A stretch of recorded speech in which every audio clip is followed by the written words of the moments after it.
Film News Report. Today will be a different episode since most of our stuff is mixed around. As you can tell, there's no background around me and it's just a light. So today I wanted to show you my mistakes. And I decided to do this dramatic lighting so you could judge me forever and ever and ever, and so that you can learn from my mistakes. So let's get right to it. First off, camera stabilizers. The first one is this DIY Steadicam. It worked because I've seen test footage from Indy Mogul, specifically Final Cut King, and he used it, this very model. But the trouble is that I don't have any correct weights, and it's not balanced at all. So the lesson to learn is to have balanced weights when you're having Steadicams. And this cost me about $15, so that's $15 right off the bat.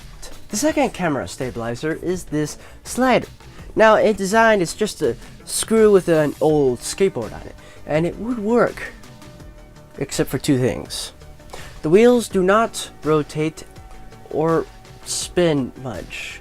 This is a very old thing, so this is $5 gone. The second device is this Fig rig. Sorry, wrong direction. Where I'd have the camera right there, and I have a handle right here. This handle is pretty much useless because I drilled through the edge when I was trying to drill through the hole, because you would have the screw and then had the handle hooked in. The trouble is that I painted it before I glued. It does work, but I don't really use it because it's still shaky.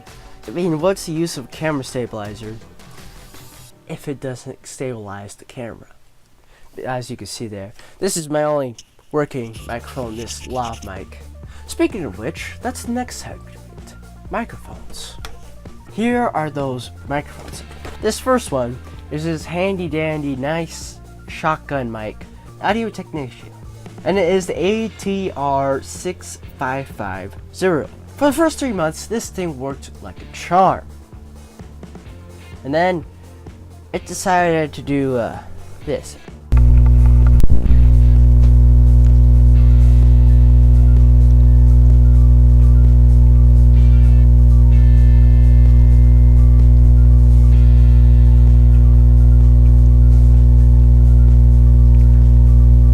So yeah, this shotgun mic cost $56,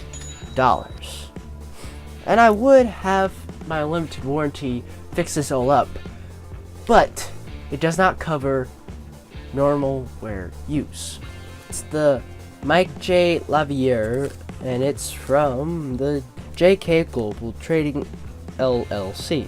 And now it doesn't work. It's just like the other one. This one cost about $20. And here's this other one. It was my first shotgun mic, and I really love this thing. It worked for 1 year. I'm never going to throw this away because this is my very first microphone that I got. And it cost $20 as well. Also, my first lav mic I had,